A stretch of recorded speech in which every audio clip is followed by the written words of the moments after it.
Assalamualaikum warahmatullahi wabarakatuh. Bismillahirrahmanirrahim. Alhamdulillahirabbil alamin.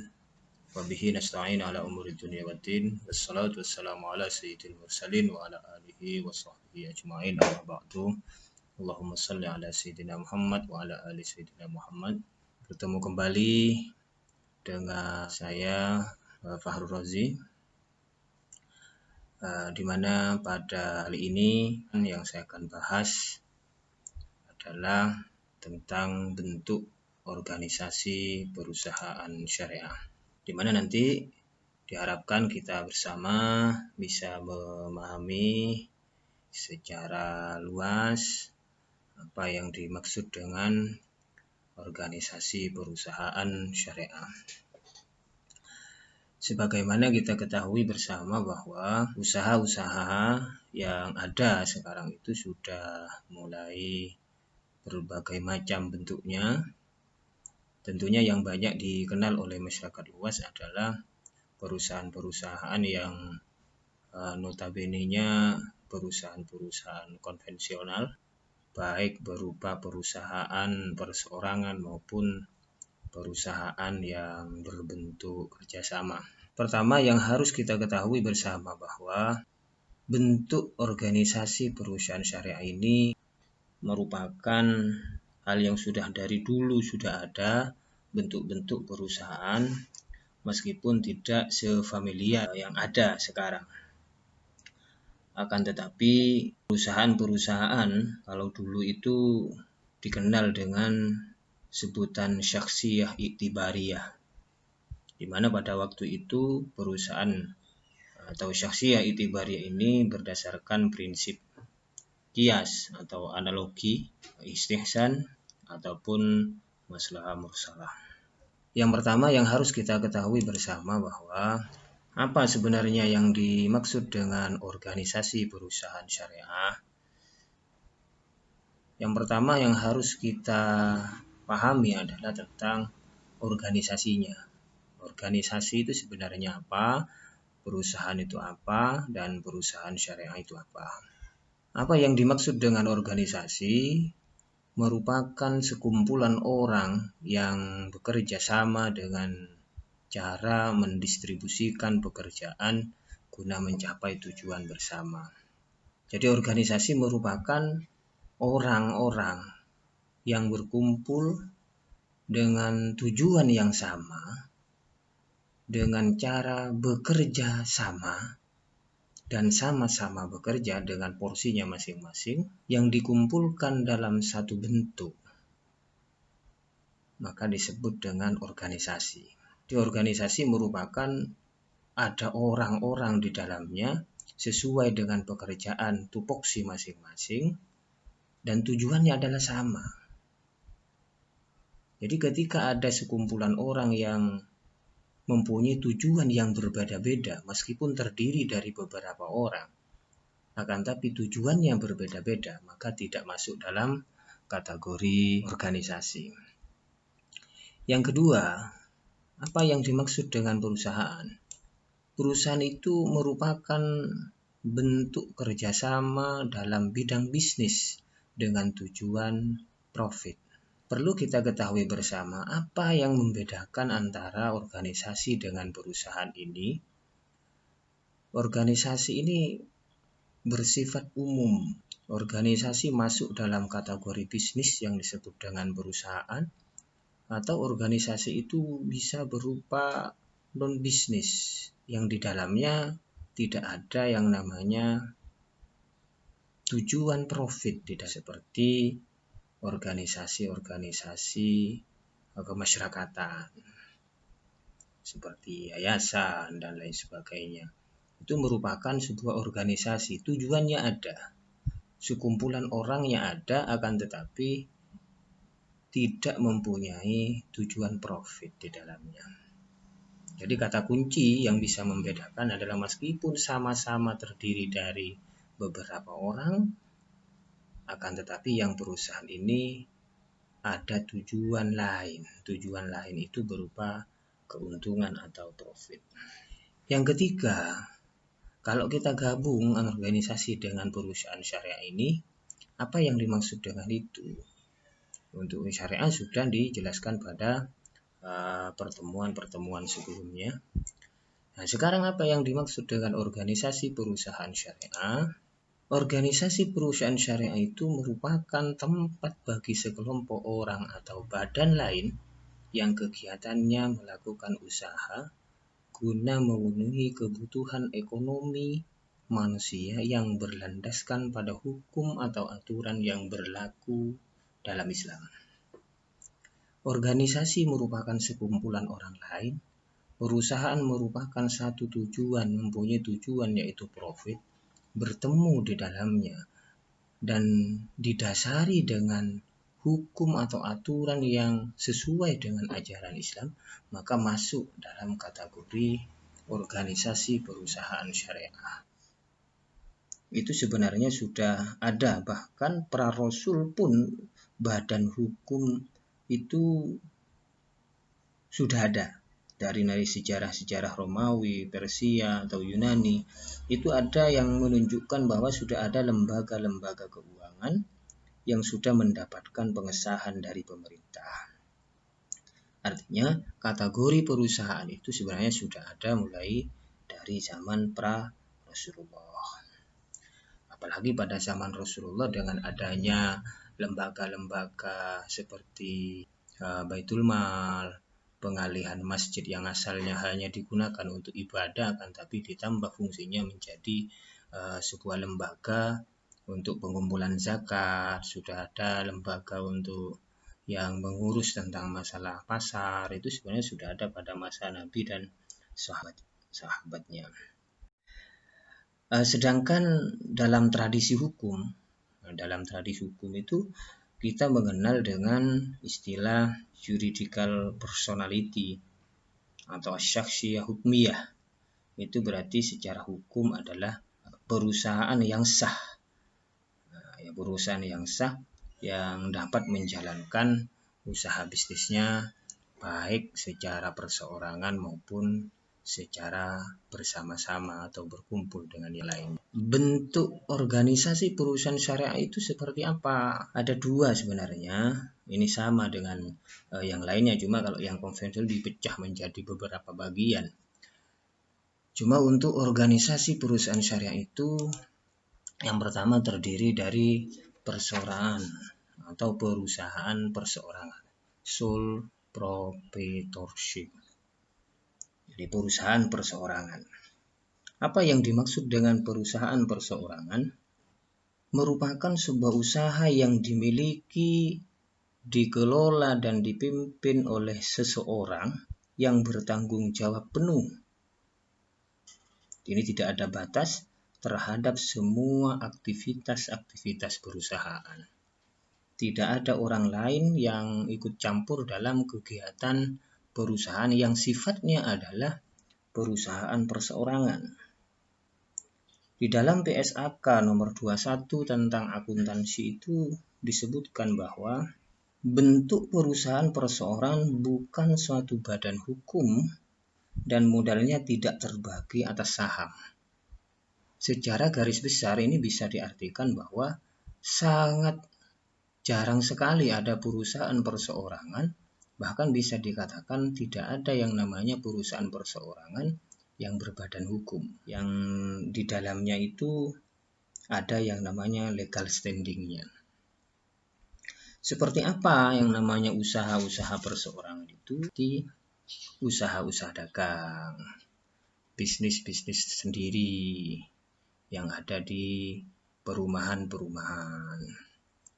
Meskipun sekarang kategori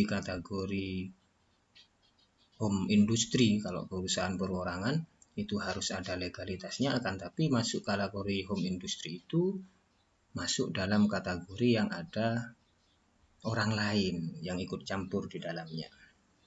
Jadi contohnya perusahaan perseorangan. Jadi semuanya itu adalah dikelola oleh orang itu sendiri, modalnya dari orang itu sendiri, labanya ya dimiliki oleh orang itu sendiri, kerugiannya juga ditanggung oleh orang itu sendiri tanpa adanya campur tangan orang lain dalam perusahaan itu. Yang perlu diperhatikan dalam ilmu akuntansi itu bahwa meskipun dalam perusahaan perseorangan dimiliki oleh personal diri sendiri seorang itu, perlu ada pemisahan antara harta milik pribadi dengan harta milik usahanya. Tetap ada yang namanya pemisahan itu. Untuk apa sebenarnya? Untuk mengetahui perkembangan usaha itu sendiri, apakah mengalami peningkatan atau tidak. Yang kedua, dari bentuk organisasi perusahaan syariah itu adalah disebut dengan persekutuan. Persekutuan atau disebut dengan partnership, atau dalam bahasa Arab disebut dengan syirkah. Nah, apa yang dimaksud dengan persekutuan, syirkah, partnership, atau menggunakan bahasa lain kemitraan, yaitu suatu hubungan antara dua orang atau lebih, ingat ya, dua orang atau lebih, untuk mendistribusikan laba atau kerugian dari satu bisnis atau usaha yang dijalankan oleh seluruh atau salah satu dari mereka sebagai pengelola atas yang lainnya. Ini perbedaannya. Jadi kalau yang pertama tadi itu merupakan perseorangan yang terdiri dari hanya satu orang. Nah, kalau yang syirkah atau partnership ini merupakan hubungan antara dua orang atau lebih. Jadi syaratnya dalam persekutuan itu harus terdiri dari dua orang atau lebih yang di dalamnya ini ada kesepakatan tentang distribusi laba dan kerugian dari bisnis yang dilakukan. Ini masuk dalam kategori persekutuan. Firma seperti CV, perseroan itu masuk dalam kategori syirkah atau kemitraan. Cuma kita analisa nantinya apakah kategori CV yang berlaku sekarang, firma yang berlaku sekarang, ataupun sampai pada perseroan yang kita kenal sekarang itu apakah sesuai dengan organisasi perusahaan syariah atau tidak. Itu perlu dianalisa. Apa sebenarnya hukum dari syirkah atau partnership ini? Yang pertama yang harus kita pahami bahwa hukum dari segala yang berhubungan dengan kegiatan muamalah itu adalah hukumnya adalah jaiz, boleh. Jadi boleh melakukan kegiatan bermuamalah itu. Salah satunya adalah kegiatan syirkah ini. Ini yang perlu diperhatikan. Rukun dari syirkah itu yang pertama bisa berupa yang namanya akad atau ijab qabul. Ijab qabul ini merupakan satu hal yang penting dalam kegiatan akad. Ada ijab qabul ini, yang tentunya nanti kita bisa jabarkan apakah yang namanya ijab qabul itu harus diucapkan saya membeli, saya menjual, atau saya berpartner dengan kamu, iya saya juga partner, apakah dengan kata seperti itu, atau misalnya kita kembangkan dengan hal-hal yang seperti sekarang, tidak ada perkataan untuk setuju atau tidak, tapi tinggal ditandatangani misalnya, atau kalau berbasis IT itu biasanya tinggal dicentang, setelah itu dinyatakan sebagai akad atau ijab qabul. Yang kedua, rukun dari syirkah itu adalah dua pihak yang berakad, syaratnya dua-duanya itu harus memiliki kecakapan dalam melakukan tasarruf atau pengelolaan harta. Catatan penting yang perlu diperhatikan adalah bahwa kata kunci ini merupakan hal yang harus didahulukan tentang masalah kecakapan. Sehingga nanti ketika kita berpartner dengan orang lain, kita harus men-screening dulu apakah partner itu masuk dalam kategori cakap atau tidak. Karena yang jelas orang berusaha untuk berbisnis, berpartner itu jangka panjang. Yang diniatkan itu adalah jangka panjang. Tidak ada yang namanya orang berbisnis itu hanya untuk hari ini saja. Akan tapi mau dilanjutkan sampai waktu yang lama. Makanya harus mencari orang atau berpartner dengan orang yang punya keahlian. dalam pengelolaan harta itu. Ya tentunya dengan bagaimana, misalnya dengan untuk mendeteksi apakah dia punya kecakapan atau tidak. Ya tentunya dengan beberapa penelitian, dilihat misalnya kalau sudah kenal kan kita sudah tahu tentang karakter masing-masing, atau kita tidak kenal misalnya bisa lihat dari bukti-bukti yang lainnya. Salah satunya itu dilihat dari keilmuannya, ijazah keilmuannya, meskipun tidak bisa dijadikan satu-satunya untuk menilai itu. Yang ketiga itu harus ada yang namanya objek akad yang disebut dengan ma'qud alaih. Objek akad disebut ma'qud alaih yang mencakup pekerjaan atau modal itu. Jadi yang berakad ada, ijab kabulnya ada, punya kecakapan iya, kan, tapi sama-sama tidak ada pekerjaan menggunakan apa atau modalnya dari mana misalnya. Jadi itu harus ada, modalnya itu harus ada, cakupan pekerjaannya juga harus ada.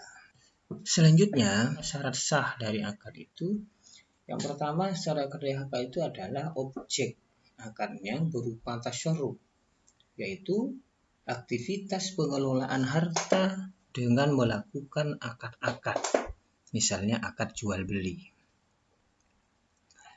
Jadi yang dilakukan akadnya itu adalah akad yang di dalamnya itu untuk melakukan aktivitas pengelolaan harta.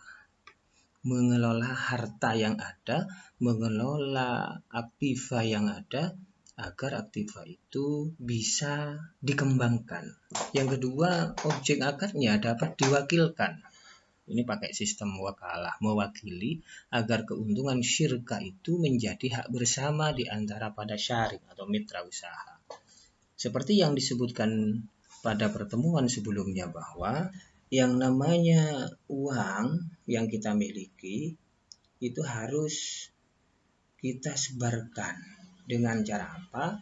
Dengan cara memberdayakan orang lain. Salah satunya adalah dengan cara apa? Dengan cara bermitra. Dengan cara bermitra ini dengan orang lain, maka uang yang kita miliki itu akan dikembangkan, akan lebih berguna pada orang lain ketimbang kita hanya ditimbun, tidak difungsikan sama sekali. Oke, selanjutnya kita bahasan selanjutnya bahwa kemitraan yang dilakukan oleh kita dalam berbisnis itu bisa berbentuk yang namanya kemitraan mudharabah. Kemitraan mudharabah. Nanti kita bisa membandingkan apakah ini masuk dalam kategori perusahaan perseorangan atau masuk dalam kategori CV, firma atau perseroan. Nanti kita bisa menganalisa tentang itu. Apa sebenarnya mudharabah itu? Mudharabah adalah kerjasama antara dua pihak atau lebih untuk suatu usaha tertentu, di mana masing-masing pihak memberikan kontribusi yang berbeda-beda. Ini namanya mudharabah. Akad kerjasama antara dua pihak atau lebih untuk melakukan suatu usaha tertentu, di mana masing-masing pihak memberikan kontribusi lebih. Kontribusi lebihnya ini di mana? Apa yang membedakan? Kenapa di sini ada kontribusi yang berbeda-beda?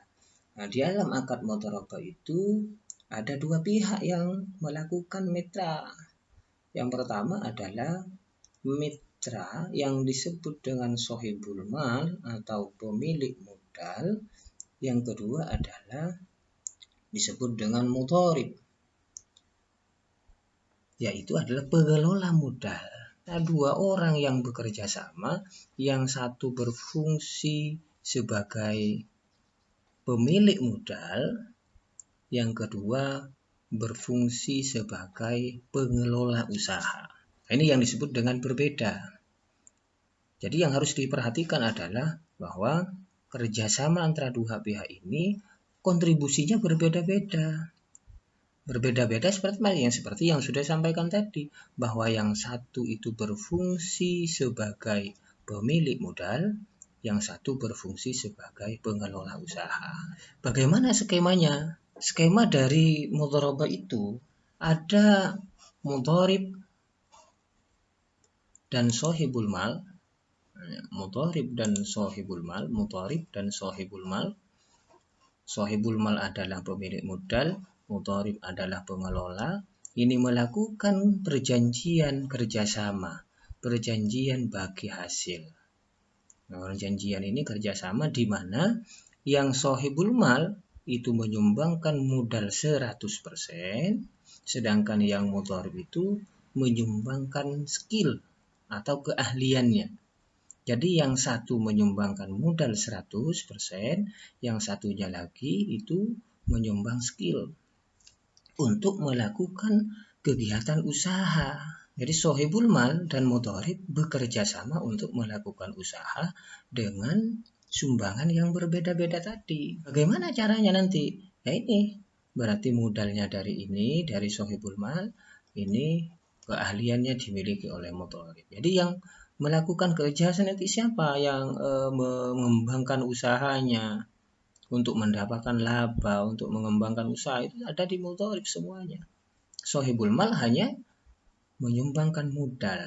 Kalau misalnya ini yang satu memberikan modal 100%, yang satunya berupa keahlian, bagaimana nanti pembagian keuntungannya?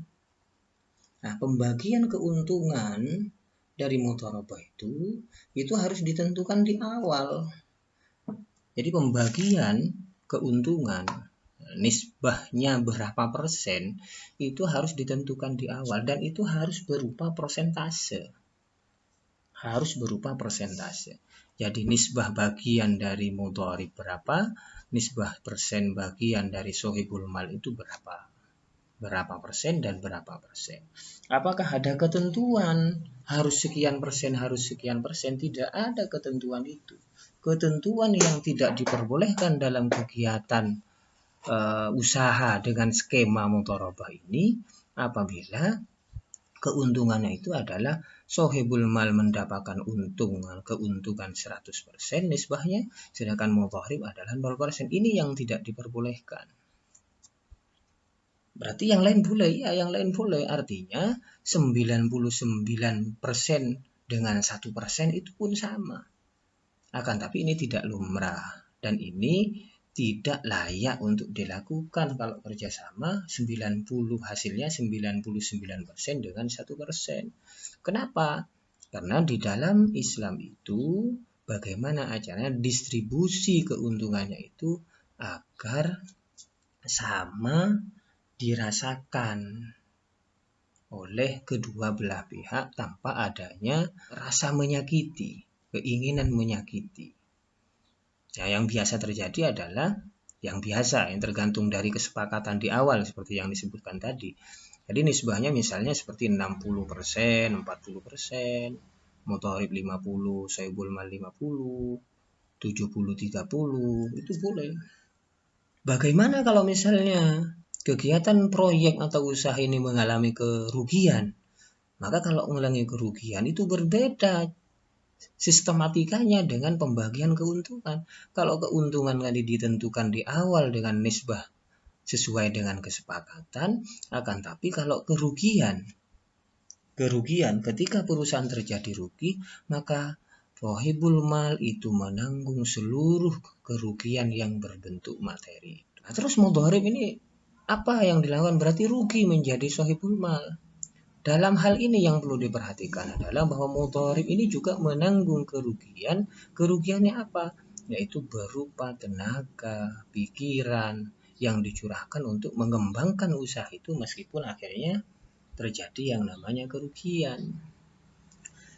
Jadi mudharib menanggung yang namanya kerugiannya berbentuk kerugian usaha, kerugian tenaga, kerugian pemikiran. Sohibul mal ini menanggung risiko atau kerugiannya adalah modal yang 100% itu. Jadi kategori di sini bukan kategorinya tidak adil, sama-sama menanggung kerugian di dalamnya. Nah, Ketika terjadi seperti itu, kerugian yang ditanggung oleh sohibul mal 100% ini apabila tentunya kerugian proyeknya itu tidak disebabkan oleh kelalaian dari mutorib ini, gitu kan. Modal. Jadi pada yang namanya setelah terjadi yang nama pembagian tersebut, maka ada yang namanya modal, ya pengembalian modal seperti yang sesuai dengan ini. Yang namanya profit and loss sharing itu, profit itu keuntungan, loss itu merupakan kerugian, sharing adalah bagi hasil, itu adalah berupa keuntungan bersih. Jadi bukan kayak revenue sharing, bukan. Tapi namanya adalah profit and loss sharing. Kalau revenue sharing berarti adalah pendapatan kotor. Jadi ini pendapatan kotor. Nah, yang dibagi keuntungannya ini adalah setelah porsi modal ini dikembalikan kepada sohibul mal, setelah itu dibagi sesuai dengan kesepakatan tadi. Di SNMUI nomor 7 tahun 2000 itu tentang pembiayaan mudharabah itu disebutkan. Atau di akuntansi itu ada PSAK nomor 105 tentang akuntansi mudharabah. Itu juga disebutkan beserta dengan dasar-dasar hukumnya. Rukun dan syarat dari mudharabah. Apa dan rukun dan syarat dari mudharabah ini? Yang pertama kita mulai dari rukun. Rukunnya apa saja? Pemilik barang yang menyerahkan barang-barangnya, pemilik barang atau pemilik modal yang menyerahkan barang-barangnya, orang yang bekerja, yaitu orang yang mengelola barang diterima oleh pemilik barang. Yang ketiga, akad mudharabah dilakukan oleh pemilik dengan pengelola barang dengan porsi yang berbeda-beda tadi. Mal itu harus ada harta pokok atau modal yang disetorkan, ada pekerjaan dalam pengelolaan harta untuk menghasilkan laba, yang terakhir ada keuntungan. Ada keuntungan ini merupakan salah satu rukun yang biasa. Kenapa saya katakan biasa? Karena niatan pertama tidak ada yang namanya orang yang melakukan kegiatan bisnis yang di dalamnya itu tidak pengen adanya keuntungan itu. Sedangkan syarat dari sahnya mudharabah ini, yang pertama adalah modal atau barang yang diserahkan itu berbentuk uang tunai. Nah, ini terjadi perbedaan beberapa pendapat dari pakar bahwa apakah selalu harus berbentuk uang tunai. Ada yang mengatakan bahwa tidak selalu harus berbentuk uang tunai. Karena pada dasarnya modal itu bisa berupa yang namanya aktiva lancar, juga bisa berupa aktiva tetap.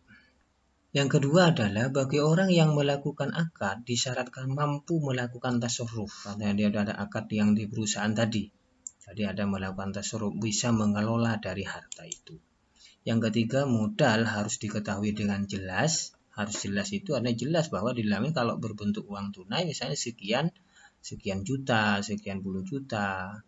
Atau misalnya kalau berbentuk barang, bagi para pakar tertentu yang mengatakan diperbolehkan itu bahwa harus juga dinominalkan itu kira-kira berapa uang kalau misalkan berbentuk dari barang. Keuntungan yang akan menjadi milik pengelola dan milik harus jelas persentasenya seperti yang saya menjelaskan tadi bahwa ini berbentuk persentase. Ini harus jelas sekian persen, sekian persen. Jelasnya itu berarti dimulai di awal. Mulai di awal terjadinya transaksi itu. Melafadzkan ijab dari pemilik dan qabul dari pengelola. Ya tentunya dengan beberapa perkembangan disesuaikan dengan perkembangan zaman.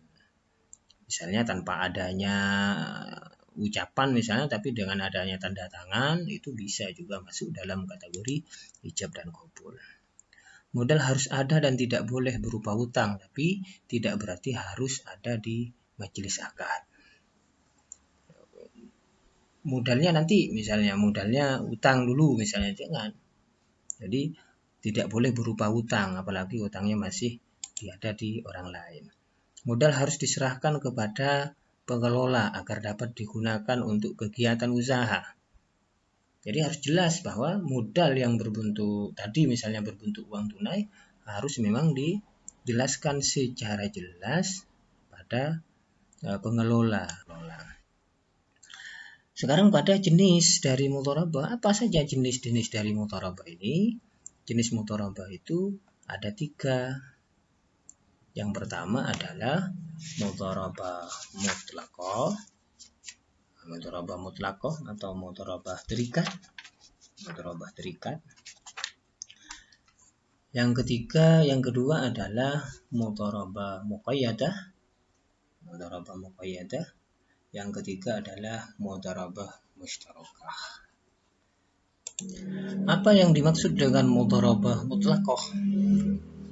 Yaitu mudharabah di mana mudharib diperkenankan atau boleh melakukan kegiatan modal yang ada, kegiatan perusahaan dengan modal yang ada pada bisnis yang tidak ditentukan oleh pemilik modal. Jadi mudharabah mutlaqah ini merupakan pengelola itu mempunyai kebebasan untuk melakukan kegiatan usahanya atau dalam bisnis apa saja.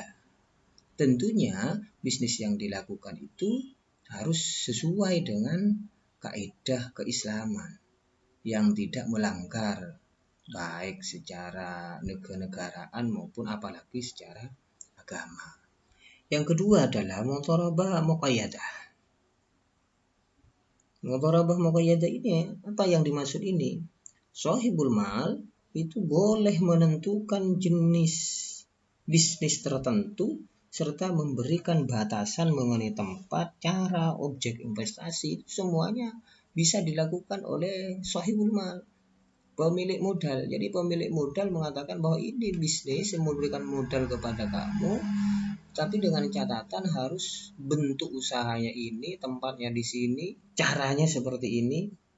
Itu semuanya tergantung dari shahibul mal. Beda jauh dengan mudharabah mutlaqah di sini. Yang ketiga adalah bentuk mudharabah mushtarakah. Ini agak baru sebenarnya. Mudharabah mushtarakah ini adalah penggabungan dari akad mudharabah dan mushtarakah atau musyarakah. Gabungan antara mudharabah dan musyarakah. Sekarang, apa yang dimaksud dengan musyarakah? Musyarakah adalah akad kerjasama antara dua pihak atau lebih untuk suatu usaha tertentu di mana masing-masing pihak memberikan kontribusi dana. Jadi yang perlu kata kunci yang perlu diperhatikan yang membedakan antara mudharabah dan musyarakah adalah porsi di sini, di mana masing-masing pihak memberikan kontribusi dana. Bedakan dengan yang mudharabah, kalau yang mudharabah itu mempunyai kontribusi yang berbeda-beda. Yang satunya itu berbentuk dana, yang satunya berbentuk skill atau keahlian. Nah, kadang-kadang musyarakah itu adalah sama-sama berbentuk dana, kontribusinya sama-sama berbentuk dana. Jadi yang dimaksud musyarakah itu kerjasama antara dua pihak itu yang semuanya itu adalah mempunyai kontribusi dana. Yang pertama adalah coba kita analisa bersama. Yang pertama syikahinan. Mempunyai cirinya adalah besarnya penyertaan modal dari setiap anggota tidak sama. Jadi setiap anggota berhak penuh aktif dalam pengelolaan perusahaan. Pembagian keuntungan dan kerugian bisa dilakukan menurut besarnya modal seperti yang dijelaskan tadi. Jadi ada mitra 1 dan mitra 2. Ini sama-sama menyetorkan modal, ya bisa sama atau bisa tidak sama. Yang kedua-duanya ini berhak penuh dalam pengelolaan itu. Nanti keuntungannya disesuaikan dengan porsi modal yang ada. Yang kedua adalah syirkah wujuh. Apa yang dimaksud dengan syirkah wujuh? Mempunyai ciri-ciri para anggota hanya mengandalkan wibawa dan nama baik mereka. Ada yang namanya seorang yang mempunyai nama baik yang lumayan bagus untuk menjalankan usahanya. Jadi mereka menjalankan usahanya berdasarkan kepercayaan dari pihak ketiga yang sama-sama menyetorkan yang namanya modal, menyetorkan yang namanya reputasi atau nama baik tanpa menyetorkan yang namanya modal, tapi menggunakan nama baik, yang menggunakan nama baik artis. Jadi kan ada yang artis itu nanti ada keuntungan yang diperoleh oleh usaha itu nanti ada sebagian yang diberikan kepada artis tersebut. Banyak contohnya misalnya kayak sepak bola, misalnya Cristiano Ronaldo atau Lionel Messi dengan dengan menggunakan brand-brand tertentu. Nah, nanti ada yang namanya porsi nisbah hasil untuk mereka yang mempunyai nama baik tersebut.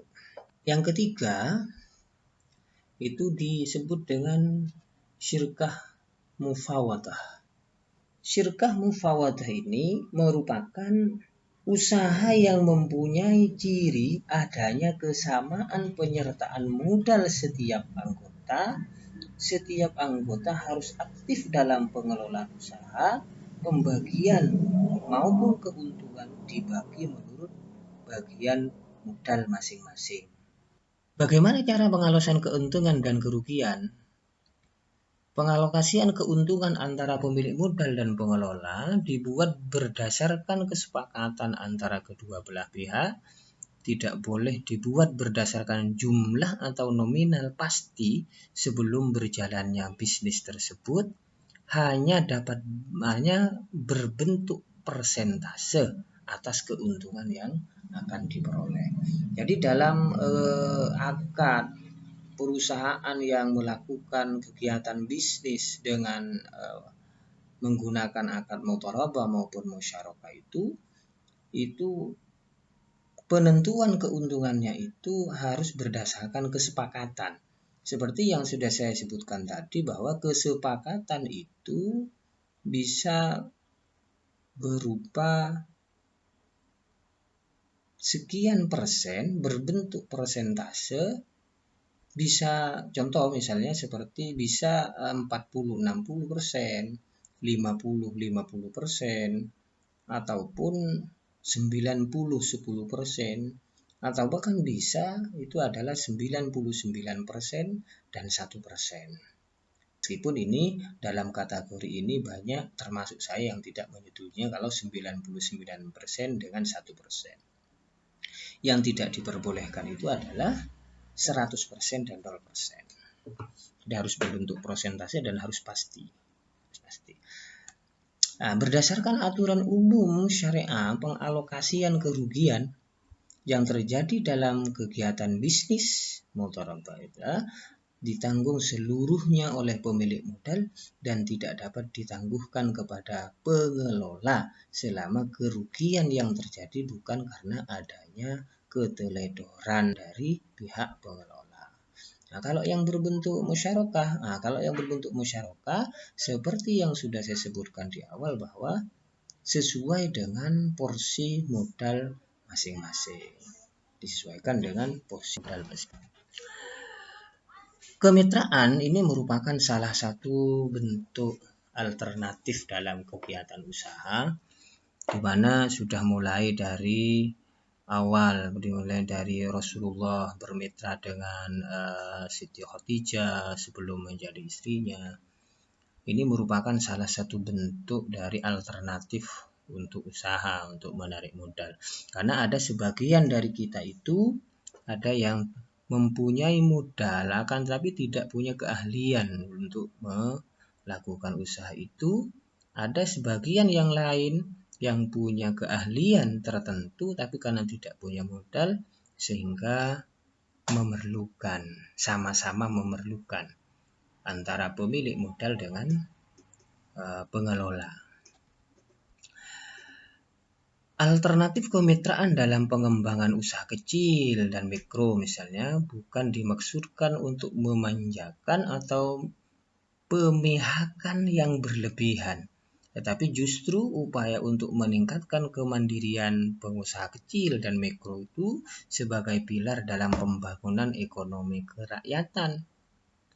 Kekuatan dan vitalitas suatu kelompok masyarakat tergantung kepada kemampuannya memenuhi kebutuhan terhadap barang dan jasa bagi para anggotanya dan masyarakat di sekitar.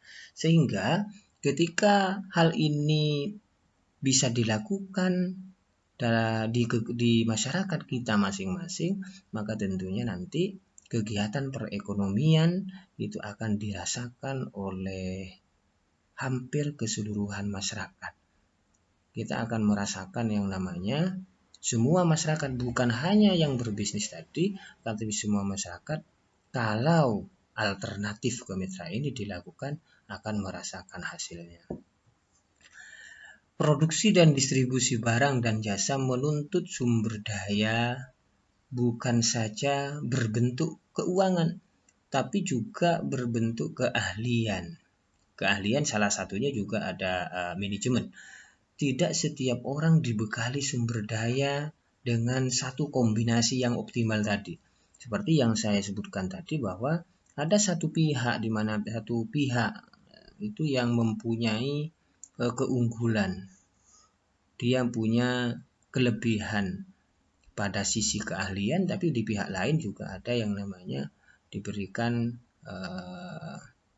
kemampuan. Menyebabkan yang namanya akad itu bisa batal, yang pertama adalah pengelola meninggal dunia atau pemilik modalnya. Pengelola, salah satu pengelolanya yang meninggal dunia atau pemilik modalnya yang meninggal dunia, maka secara otomatis yang namanya usaha itu bisa batal, terkecuali sudah disepakati di awal bahwa ketika terjadi salah satunya yang meninggal dunia misalnya, itu dilanjutkan oleh orang lain. Tentunya harus ditentukan di awal.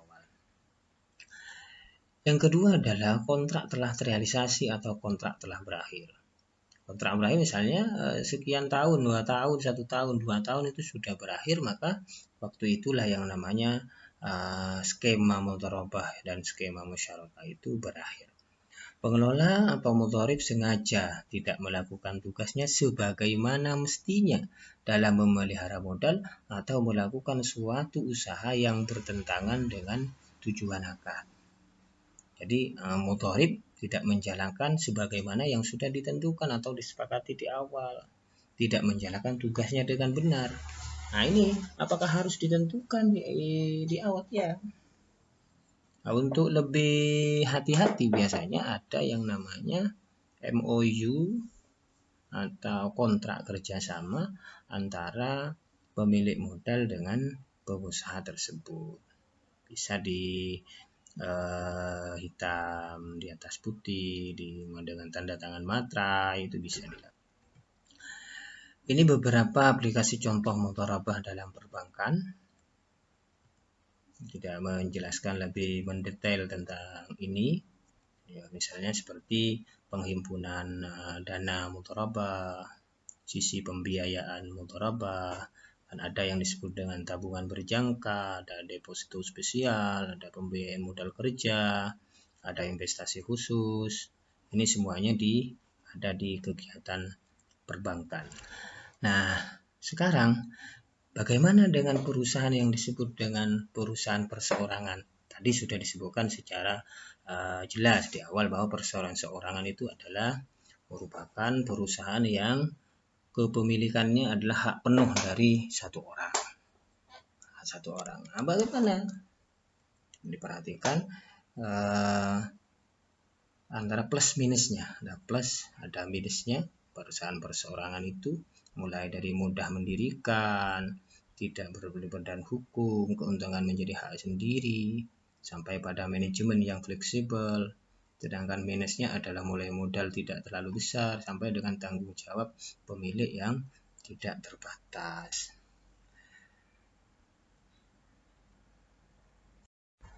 Selanjutnya adalah firma. Nah, ini saya jelaskan beberapa hal karena saya tadi di awal sudah memberitahukan bahwa coba kita nanti bandingkan, kita bandingkan dengan usaha-usaha yang sudah dijelaskan di awal dengan firma. Apakah masuk dalam kategori yang disebutkan tadi mulai di awal. Firma adalah badan usaha yang didirikan oleh 2 orang atau lebih, di mana tiap anggota bertanggung jawab penuh atas usaha perusahaan. Modal firma berasal dari anggota pendiri. Laba keuntungan dibagikan kepada anggota dengan perbandingan sesuai dengan akta pendirian. Nah, kira-kira kalau atas namanya firma, karena kadangkala kita itu kalau sudah mengatakan firma ya berarti konvensional, berarti tidak syariah. Maka kita harus teliti dulu apakah firma ini dengan definisinya yang seperti ini masuk dalam kategori, kalau dilihat di sisi syariahnya, apakah masuk dalam kategori mudharabah, apa masuk dalam kategori kemitraan, syirkah. Kalau syirkah misalnya masuk dalam kategori yang mana, itu perlu dipikirkan, perlu dianalisa, sehingga nanti kita tidak gampang untuk mengatakan bahwa namanya firma maka sudah jelas tidak syariah misalnya. Tidak gampang untuk melakukan itu. Yang selanjutnya ini hanya sebagai contoh saja yang ada di perusahaan yang kita kenal pada saat ini, yaitu CV atau persekutuan komanditer, di mana definisinya adalah suatu persekutuan yang didirikan oleh 2 orang atau lebih, di mana 2 jenis pemilik, yaitu terdapat 2 jenis pemilik, sekutu aktif dan sekutu pasif. Keuntungan yang diperoleh dari perusahaan dibagikan sesuai kesepakatan. Ini masuk yang mana juga? Apakah ada yang namanya masuk dalam kategori firma, masuk dalam kategori CV? Ini sesuai enggak dengan kategori ekonomi syariah? Tentunya kalian harus bisa menganalisa itu. Nah, kalau misalnya saya mau masuk misalnya yang CV itu, ingat kalau yang CV itu ada 2 kategori. Ada sekutu aktif, ada sekutu pasif. Nah, ini masuk kategori yang mana? Nah, itu perlu diperhatikan. Yang kedua adalah kalau firma sama-sama aktif misalnya. Oke, ini ciri dan sifatnya. Ciri yang sifatnya ada pemiliknya, ada sekutu aktif seperti yang disebutkan tadi, ada sekutu pasif. Yang sekutu aktif itu menanamkan modal, pemilik aktif bekerja di perusahaan, terus tanggung jawab penuh. Sedangkan yang sekutu pasif adalah menanamkan modal, tanggung jawab sebatas modal. Ini hanya menanamkan modalnya, yang bekerja yang ini. 3, ada perseroan terbatas atau PT. Nah, PT itu apa yang dimaksud PT? Adalah badan usaha yang modalnya diperoleh dari hasil penjualan saham. Nah, namanya PT itu ada yang namanya terbuka, ada yang tertutup. Jadi kalau terbuka itu sahamnya bisa diakses, bisa dibeli oleh orang-orang di luar. Sedangkan kalau yang tertutup itu adalah hanya untuk kalangan-kalangan tertentu saja. Jadi dari 3 kategori ini, dari kita kategori antara firma, CV, perseroan terbatas atau PT, ini kira-kira masuk dalam kategori atau melanggar tidak pada secara ekonomi syariah, apa melanggar apa tidak. Ini perlu yang namanya analisa, sehingga kita itu tidak terjebak pada yang namanya sampulnya saja. Ini karena dia itu namanya perseroan terbatas, bukan syirkah misalnya, sehingga dikatakan bahwa itu tidak sesuai dengan syariat Islam. Karena namanya bukan syirkah, namanya adalah firma atau CV, maka dikatakan tidak sesuai dengan ekonomi Islam. Tentunya perlu menganalisa kira-kira apa yang terjadi di sana, kita bandingkan dengan pemahaman kita terhadap perusahaan yang berbasis syariah, yang di dalamnya itu ada kegiatan yang mudharabah, menggunakan akal itu, atau bisa menggunakan musyarakah. Terima kasih, sampaikan. Demikian pertemuan pada kali ini pada tema organisasi perusahaan syariah, dan semoga bermanfaat. kita tutup pertemuan kali ini, materi kali ini dengan pembacaan hamdalah alhamdulillahirobbilalamin. Kita bertemu lagi pada pertemuan selanjutnya. Assalamualaikum warahmatullahi wabarakatuh.